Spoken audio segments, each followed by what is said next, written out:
Hello everyone. आज हम discuss करने जा रहे हैं 1793 का चार्टर कानून। तो इस वीडियो की नोट्स अगर आप प्राप्त करना चाहते हैं तो विजिट करें वेबसाइट www.studentclassesprayagraj.com। और इसके अलावा अगर आप इस वीडियो से रिलेटेड प्रैक्टिस भी करना चाहते हैं तो भी आप इसी वेबसाइट में विजिट करके कर सकते हैं। तो 1783 का चार्टर कानून हम पढ़ें इससे पहले हम एक छोटा सा टॉपिक और पढ़ लेते हैं, 1786 का अधिनियम। क्योंकि ये टॉपिक छोटा है लेकिन फिर भी कॉम्पिटेटिव एग्जाम जैसे कि यूपीएससी और यूपीपीसीएस की बात करें तो ये छोटे टॉपिक से भी क्वेश्चंस आ सकते हैं, तो इस वजह से इसको भी एक बार देख लेते हैं। तो 1786 का अधिनियम क्या हुआ? 1786 में लॉर्ड कॉर्नवालिस ने को बंगाल का गवर्नर जनरल नियुक्त किया गया, लेकिन उन्होंने यह पद स्वीकार करने के लिए दो शर्तें या मांगे रखी। तो लॉर्ड कॉर्नवालिस को 1786 में गवर्नर जनरल नियुक्त किया गया, लेकिन उन्होंने नियुक्त होने से पहले दो शर्तें रखी। पहली बात कि उसे विशेष मामलों में अपनी काउंसिल के निर्णयों को अधिभावी करने या ना मानने का अधिकार हो, यानी स्पेशल केसेस में अपने काउंसिल के जो डिसीजंस होंगे उनको ओवरराइड करने का या फिर ना मानने का गवर्नर जनरल के पास अधिकार हो। तो एक तरीके से वो अपने पावर्स अपने काउंसिल के कंपैरिजन में बढ़ाना चाहते हैं, क्योंकि हमें पता है कि 1773 में ही गवर्नर जनरल की काउंसिल स्टैब्लिश हुई थी, जो रेगुलेटिंग एक्ट आया था। अब वही काउंसिल जो थी, जो कि गवर्नर जनरल को उनके कामों में मदद करती थी, उनके डिसीजन लेने में मदद करती थी। तो गवर्नर जनरल अपने काउंसिल के कंपैरिजन में अपनी पावर बढ़ाने के लिए ये मांगे रखी थी।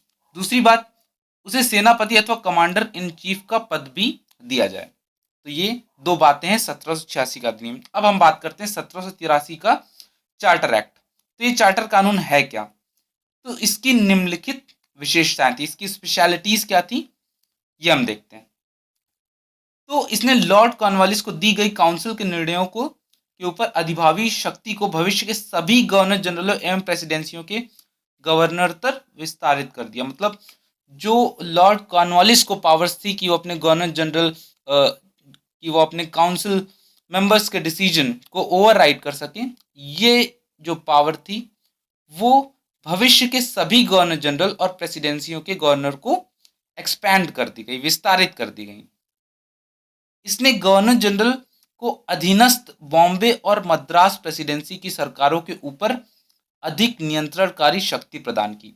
तो हमने देखा कि 1773 में ही ये जो सेंट्रलाइजिंग टेंडेंसी थी, जहां पर गवर्नर ऑफ बंगाल को मद्रास और बॉम्बे प्रेसिडेंसी के गवर्नर के ऊपर रखा जा रहा था, तो वो जो सेंट्रलाइजिंग टेंडेंसी थी वो यहाँ पर और ज़्यादा एक्सपैंड होती है।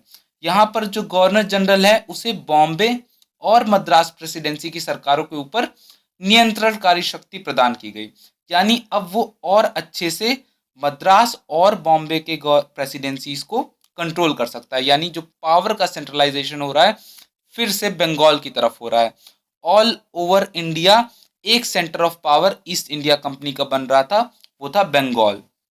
तो एक तरीके से हम बोल सकते हैं कि यहाँ पर इंडिया में पॉलिटिकल सेंट्रलाइजेशन की तरफ हम बढ़ रहे थे। इसने भारत पर व्यापार के एकाधिकार को अगले 20 वर्षों की अवधि के लिए बढ़ा दिया। तो हम जानते हैं कि ईस्ट इंडिया कंपनी को इंडिया में ट्रेड करने की जो मोनोपोली मिली थी, एकाधिकार मिली थी, वो 1600 में मिली थी। एक चार्टर के द्वारा क्वीन एलिजाबेथ वन ने ईस्ट इंडिया कंपनी को ये एकाधिकार दिया था। अब वो जो एकाधिकार था वो इस चार्टर एक्ट के द्वारा 20 वर्षों के लिए और बढ़ गया, यानी अब 1813 तक, 1793 से अगर 20 वर्ष और जोड़ें तो 1813 तक ये जो मोनोपोली थी वो बरकरार रहेगी। चौथी बात, इसने कमांडर इन चीफ के गवर्नर जनरल काउंसिल के सदस्य होने की अनिवार्यता समाप्त कर दी। तो ये एक और चीज हुई कि क्या हुई कि कमांडर इन चीफ जो होगा वो ऐसा कंपलसरी नहीं होगा कि वो गवर्नर जनरल काउंसिल का सदस्य होगा। तो ये कंपल्शन जो थी वो इस एक्ट के द्वारा समाप्त हो गई। और पांचवी बात ये कि इसने व्यवस्था दी कि बोर्ड ऑफ कंट्रोल के सदस्यों तथा उनके कर्मचारियों को भारतीय राजस्व से ही भुगतान किया जाएगा।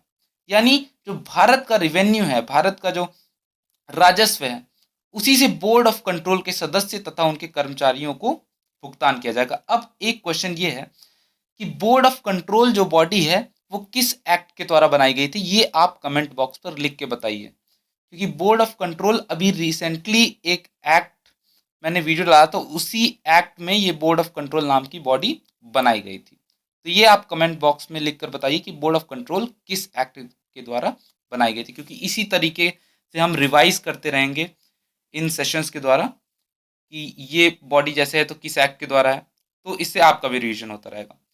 तो एक बार देख लेते हैं कि इम्पोर्टेंट क्या है। इम्पोर्टेंट 1773 के चार्टर एक्ट में क्या है।